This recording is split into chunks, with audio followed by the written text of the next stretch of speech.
I was wrong. A ghost platoon is coming. They do sneak up on you, so you'll have to forgive me. I wasn't aware. I thought that there wouldn't be one because looking through the Invasion Amerika book, all of the scenarios mention assault platoons with ghost warriors. And I was pretty sure that the Festung Europa book mentioned a Toten Core platoon, but looking back through it, it didn't. But now, only the Soviets are lacking a specialist platoon. The Americans have the Firefly platoon, the Axis have the Totenrot platoon, the Commonwealth have the Automated platoon, and the Japanese now have the Ghost Infiltration platoon. Along with getting rules for many new Japanese things, there is a points minor change. Points are updated semi-regularly, but when they are, it's rarely dramatic. Like 2 weapons may go up by 2 points. The equivalent of 1 soldier or a couple of upgrades is added to or removed from your list. The points update is usually only to add new units, like Kimura and the plastic ghost warriors that now can be built as shadow warriors, a totally new unit that we're going to talk about. This is a very nice box to have. Now compare this to Games Workshop, whose prices have gone up again and unit size feels smaller than ever. Over in Konflikt 47, the Japanese Ghost Platoon box is £55. The Japanese Konflikt 47 starter army comes in at £110. Get both of them. That gives you Kimura as like a special add-on character. The Ghost Infiltration Platoon Commander. They are intended to be built from the basic kit. Give them a sword, give them a point of guts, awesome, 68 points. Have 5 Shadow Warriors, a squad of 9 Ghost Warriors. The squad leader has a sword. They've got the Shiboru rifles.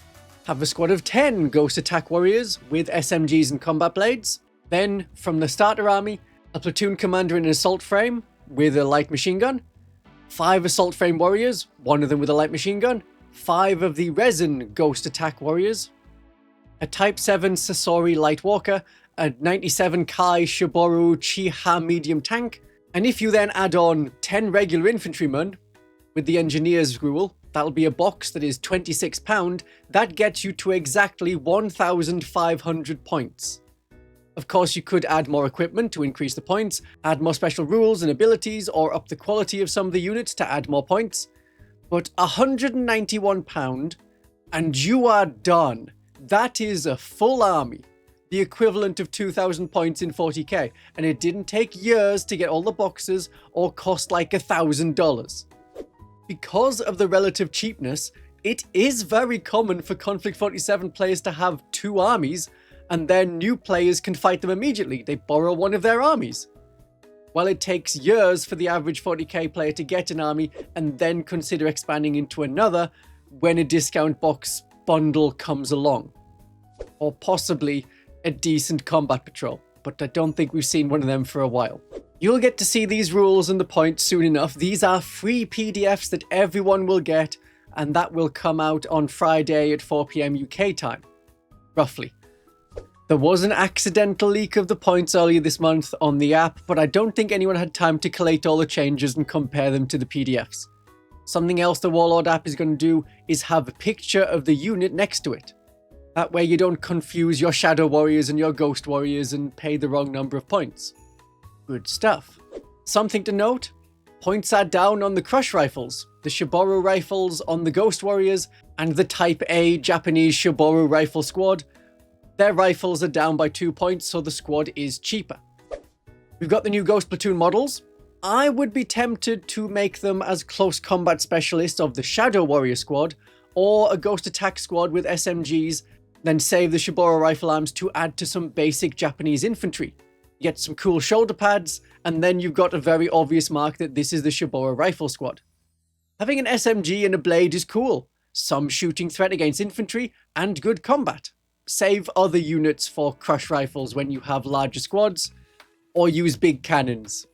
However you deal with the bigger threats. Shadow Warrior Squad, that's a new unit.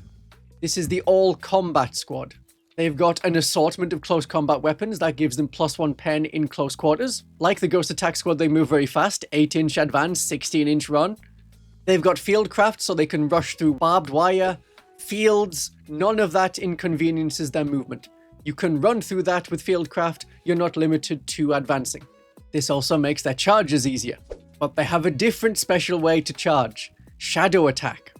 They can charge any visible unit regardless of distance. They take a morale test. If it's failed, the unit's destroyed.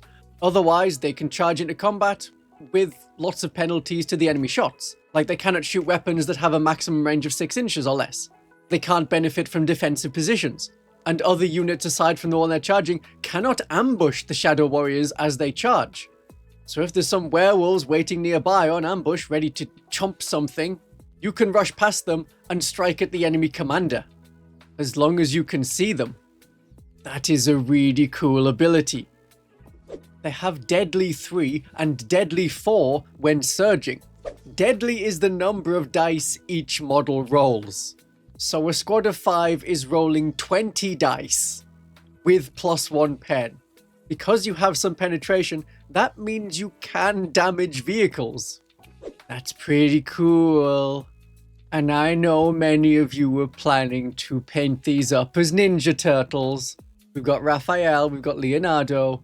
They'll be coming to defend the sewers of a nearby French village. Before we look more at the Ghost Platoon, I think there's some things still missing. There's no Russian Svetlana and Nina Sniper, even though they were mentioned as units in the Invasion Amerika book. There is no Captain Kuma with his massive arm. At least as far as I can tell. Now, such jokes may not suit your palate. But what about your wet palate? An extra large 3-in-1 wet palette from Golden Maple, currently 24% off, and with my discount code on top of it, that's like a lot of money off. Usually I get paint and brushes from them. Their acrylic paint set is also on sale. I get a little percentage commission from them, so discounts are the worst thing for me to mention, but the best thing for you, and that's what matters. Link in the description. Likewise, Captain Leo Bianchi was mentioned as a unit in Invasion Amerika. No points mentioned. Maybe because a unit of him isn't coming, or you're just meant to have a captain that represents them in the Invasion Amerika fight. Not sure on that one. Seems like an oversight. Okay, the Ghost Platoon. The basic composition of the Ghost Platoon. As with other specialist platoons, the Ghost Infiltration Platoon can be taken instead of a compulsory Assault Platoon. So if there's ever a rule that mentions Assault Platoon, you can swap out the words Assault Platoon for Ghost Infiltration Platoon. You can only have like a Walker Platoon for every Assault Platoon you've got. That changes to you can only have a Walker Platoon for every Assault Platoon or Ghost Infiltration Platoon. The basic platoon has a Ghost Infiltration Platoon commander and 2 Ghost Attack Squads, along with a single special type Onryo Assault Walker. The Onryo kit makes 3 different versions, but it's not available to buy yet, not at time of recording. Other platoons gave you everything you needed in that box, like the automated platoon gave you the absolute basics, but everything you needed. This is going to be missing your Walker for the moment. It's at least good of Warlord Games to say, go, kit bash your own version until the new Walker is available to buy. Then you can expand the Infiltration Platoon with up to 3 more Ghost Attack Squads, up to 2 Shadow Warrior Squads, the combat unit I mentioned, up to 2 more Assault Walkers, and you can have Kimura, the hero of the Japanese army. The 2 special rules of the Infiltration Platoon are all about hitting the enemy when they're not expecting it. Spirit Dance normally, you make an advance, run, or fire order, and then you can exhaust one of your Rift dice to disappear from the board and be set up somewhere else. So you got into position, you shot the enemy, and then you run. What if instead you could use the Spirit Dance ability before executing your order? That is exactly what this platoon lets you do. So it's all about the platoon commander. The platoon commander can use their ability before activating their order. So their unit, which is usually just them, but you can include up to 5 other warriors with them, they will disappear. Then they can shoot an enemy from within 6 inches away, because you have to be at least 6 inches, not more than 6 inches. So you can be within point blank range, the enemy will not get the benefit of cover, and you will get +2 to hit, because you're now shooting after you've done your Spirit Dance. That is how the rule is now written for the Ghost Attack Squad and the new Ghost Platoon Commander. 6 inches from the enemy, not 12 inches. It isn't just the commander that can do this. Any Ghost Attack Squad can also use their Spirit Dance ability before they execute their order rather than after. That's kind of horrifying to be able to jump around and shoot the enemy from incredibly close range. Pick a target, you shoot it. Great. As long as you pass your morale test.